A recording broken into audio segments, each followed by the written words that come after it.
This dense forest could be here, here, or even here.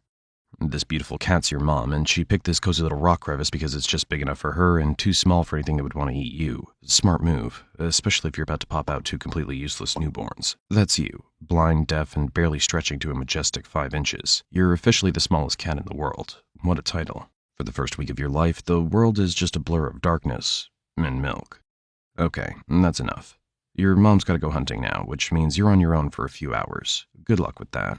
After 12 days of absolute darkness, you finally see the world you'll have to survive in. But the real danger begins when you reach the first month, when you have to leave the den and face the outside world.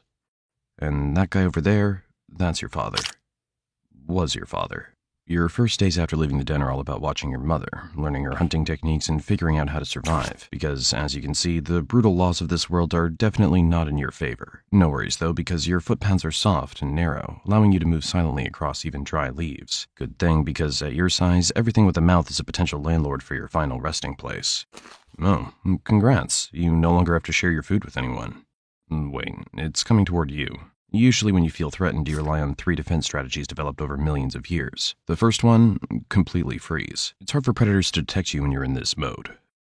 But sometimes it can fail, and that's when you move on to option 2, sprinting at full speed. Your reaction time's so impressive that this fox probably thought you disappeared. Your muscles store energy like compressed springs and release it in bursts of speed, propelling you from stillness to running at top speed in the blink of an eye. Oh, look, it's coming. Okay, let's move on to option 3, hiding in tiny spaces that are hard for predators to track. This is where you truly appreciate the perks of being small in this hellish world. All this running might leave you feeling a bit hungry. Time for something tasty. Your first hunting attempts target insects and small reptiles. You replay every move and technique you picked up from watching your mom in the past few days. Your brain knows what to do, but your body is still figuring out the controls. It looks more like someone having a seizure near a butterfly. It's okay, don't cry. Your first attempts have about 0% success rate anyway. That's why Mom takes over and hands you a few tiny pieces of her prey.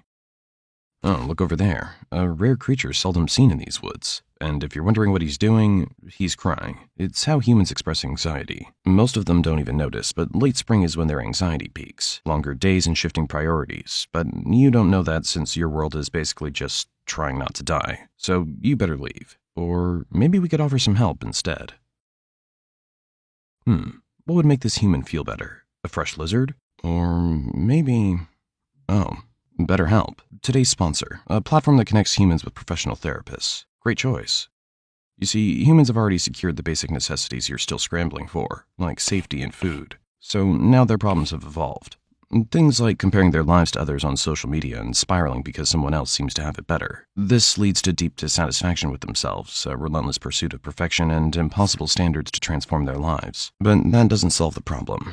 It just makes it worse. They don't truly realize that the solution to their anxiety is talking to a licensed therapist. And that's exactly what BetterHelp makes easy. With over 7,000 reviews and a 4.3 Trustpilot rating, they can just fill out a short questionnaire and get matched with a therapist who will help them set goals and that don't destroy their soul. And get this, 69% of BetterHelp members report improved anxiety symptoms after just 6 weeks. Without a doubt, the best solution for this human's anxiety is BetterHelp. They can now use the link in the description to get 10% off their first month. Let them go work on their mental health, while you go work on not getting eaten. Different problems, different solutions. By the time you hit 6 months old, you start getting a little aggressive toward other cats. It's not personal, it's just instinct, since your kind prefers the solo life. So you pack up your tiny paws, leave your birthplace like a rebellious teenager, and go claim a new spot that suits your refined taste. You don't stray too far from Mom's turf. You're still young and, let's be honest, not exactly a streetwise warrior yet. So the best move? Claim a small nearby spot you can actually defend without embarrassing yourself. You mark your territory with urine that smells like buttered popcorn. Even predators think they're at the movies. You patrol your borders with all the seriousness of a tiny furry security guard. You chase off any other cat who even thinks about stopping by. No visitors allowed. Even though you could fit in the palm of a human hand, gotta respect the confidence. Your daily routine's simple. Sleep all day in places nobody would think to look, then emerge at dusk to practice being terrifying at a miniature scale. The bright green eye shine from your tapetum lucidum's a reflective layer behind your retina that gives you night vision about 6 times more sensitive than a human's. Your ears can pick up the sound of a mouse breathing from 50 feet away. Not bad for something whose ears are the size of fingernails. There it is. Let's talk about that hunting technique. You stalk your prey with the intensity of a serial killer, moving just one paw at a time. Your body so low to the ground you're practically doing a military crawl. Then... Your tiny jaws clamp down on a mouse twice the size of your head. You might be small, but your teeth are needle sharp, and your bite force is surprisingly strong for a cat that weighs less than a bag of sugar. Dinner served, if you can manage to drag it back without tripping over it. Days go by, sleeping through the daylight, hunting in the dark, and training hard. Little by little, you get better at not hunting, but running and hiding.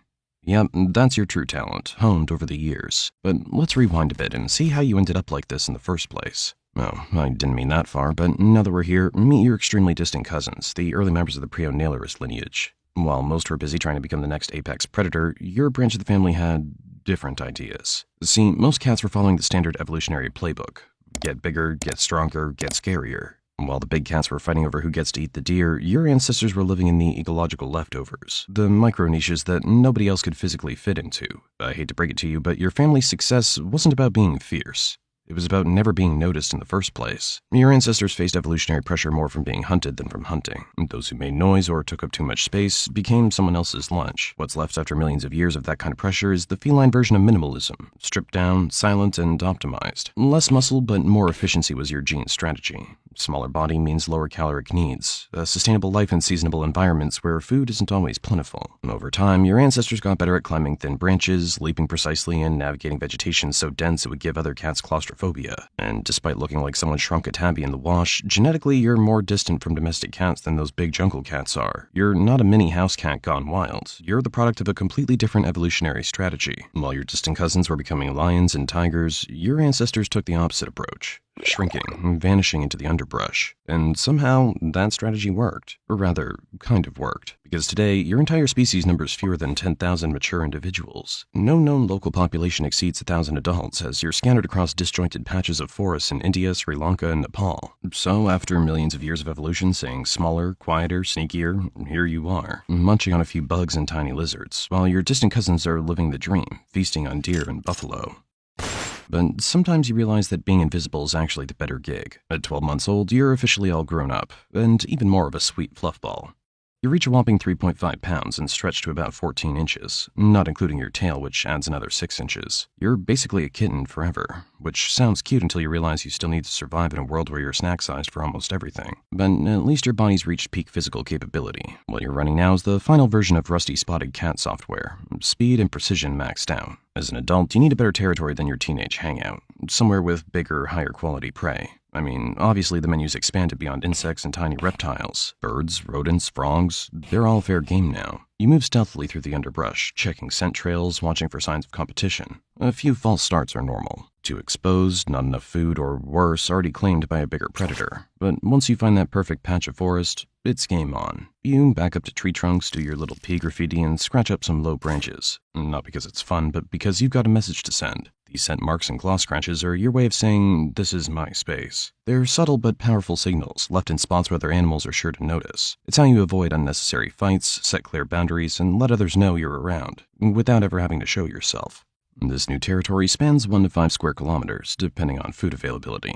Across your kingdom, you've set up a secret network of hideouts, favorite trees, rock formations, and dense thickets. Each one is linked by tiny VIP-only pathways that only something your size can zoom through at top speed. It's basically your own personal escape route system, because you never know when you'll need to vanish like a ninja. Those oversized eyes and satellite dish ears detect movements other predators miss completely. Your whiskers map three-dimensional space with millimeter precision, a built-in radar system that works in absolute darkness. Oh, you found something. It looks delicious. It never detects your approach. The attack happens so quickly the rat's brain hasn't even registered danger before your teeth find their mark. Oh, weighs almost as much as you do. Yeah, you usually take down prey nearly your own size, completely defying the laws of predator-prey relationships. Sometimes, when you're bored, you venture out and discover areas beyond the deep forest. You've adapted to forest edges, agricultural borders, even the outskirts of rural villages where rodents concentrate around human food stores. Dude, this place is basically a 24/7 snack bar, and you won't even have to worry about predators here anymore. Oh, and there's something worse than predators. Those farmers have no idea you're out here protecting their grain. While they set traps and put out poison, you silently eliminate more rodents than their efforts ever could. You're the pest control service that never sends an invoice. Your existence maintains ecological balance. Without you and your kind, rodent populations would explode unchecked, destroying vegetation and spreading disease throughout your forest home. During monsoon season, you shift operations to higher ground. While other predators struggle with flooded hunting grounds, you've already relocated to drier territory where prey is more concentrated. Oh, and by the way, your menu gets an upgrade this season, and flying termites become your new favorite dish. Once the heavy rain triggers their mass emergence, you position yourself near termite mounds for the ultimate aerial buffet. Tastes like sushi, right? Okay, time to head back for a quick nap. Gotta recharge for your next stealth mission. As an adult cat, your daily routine's all about moving under the cover of darkness. You're primarily nocturnal with bursts of activity at dusk and dawn, those perfect hours when prey stirs but can't match your low-light vision. You rotate between carefully chosen hunting grounds, shifting from one to another depending on where the prey is most active. Between hunts, you groom yourself with almost obsessive precision, not just to keep your coat in top shape, but to scrub away any scent that could betray your presence. Every move you make is calculated for stealth, efficiency, and survival. After a short while, you start to feel something weird, like something inside you got switched on. Your behavior shifts immediately. You roam farther, vocalize more than your usual silence permits, and leave scent markers with increased frequency. It's the feline version of putting yourself out there, just with more urine and less awkward conversation. Oh look, I think this is what you were looking for. The courtship begins. Tail flagging signals, brief chases through undergrowth, and mutual grooming sessions that might appear tender if they weren't just biological programming in action. The actual mating is quick but repeated over several days. Neither of you is interested in long-term commitment. The whole affair is just a series of brief encounters before you go your separate ways. But let's assume you're a female instead of a male. After a gestation period of 65 to 70 days, you'll select a birthing den so well hidden that researchers almost never find them. Yes, seriously. Your criteria: maximum protection, minimal chances of discovery. You're on your own for this. The father of your kittens is already territories away, completely uninvolved in what happens next. Single motherhood is the only option in your species. Your litter will be small, just 1 to 3 kittens. Quality over quantity when resources are limited and your body can only support so much with its minimal frame. For the first month, those kittens are completely dependent on you. At 4 weeks, they'll begin following you outside, watching your every move with an intensity that borders on obsession. You communicate with them using low-frequency calls, almost below the hearing range of most predators. Even your maternal instincts are shaped by the need for stealth. You never actually teach them to hunt. They learn by watching you. They practice pouncing on leaves, siblings, and unfortunate insects until their coordination matches their instincts. Eventually, they'll leave. No ceremony, no fanfare. One day, they simply don't return to your den, having slipped away to establish their own territories. And then you're alone again, exactly as you've evolved to be. A solitary specialist in a world that has no idea you exist, until the moment you strike. Other predators rely on raw power. You've developed something better. The ability to completely flatten your body, sliding under debris or between rocks while stalking prey. The ultimate cheat code to spaces other hunters can't access. Fast forward 3 years. You've reached the elder stage of rusty-spotted cat life. Your experience now outweighs raw speed. But something feels different. Your hunting grounds are changing. Strange scents fill the air, acrid and unnatural, and the ground trembles with mechanical rhythms. It began with distant roars that scattered birds and made prey vanish. Then humans arrived with devices that felled trees, sending thunderous crashes through your territory. Each day, they pushed deeper into your world. Initially, you adjusted, shifting routes, avoiding destruction zones, and finding new hideouts. You've always been adaptable. But changes accelerate. The dense undergrowth that provided perfect hunting cover is gone. Your network of pathways leads nowhere, just bare earth and stumps where forest once stood. Territory boundaries end at freshly churned soil. The food web unravels. Rodents flee, birds relocate, and even insects grow scarce. You expand into unfamiliar areas, but competition's fierce as other creatures seek refuge from the same destruction. You're forced into marginal habitats, too exposed and too dangerous. Your hunts grow desperate and unsuccessful. Those muscles once primed for explosive speed waste away as meals become rare. One morning, massive machines approach. The ground vibrations rattle your bones. You flee, abandoning your last suitable habitat. You find yourself in alien terrain, in fields where forests stood, with only thin vegetation strips between vast open spaces. Night brings new dangers, blinding lights racing along hard black rivers. Well, this world just keeps getting weirder. Your evolutionary advantages are useless in this exposed landscape.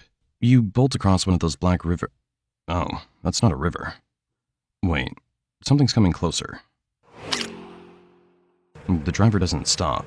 Doesn't even notice what they hit. Just another shadow, too small to matter. Rain washes away blood traces, erasing evidence you ever existed, while machines continue consuming forests miles away. The IUCN lists your kind as near threatened, but that term hardly captures reality. Your evolutionary advantage, invisibility, has become your weakness. How do you save something that most people don't know exists? And I really wonder what'll happen to this world after your extinction, especially since you maintain the ecosystem balance by controlling the number of rodents and insects that destroy plants and spread diseases. What a shame.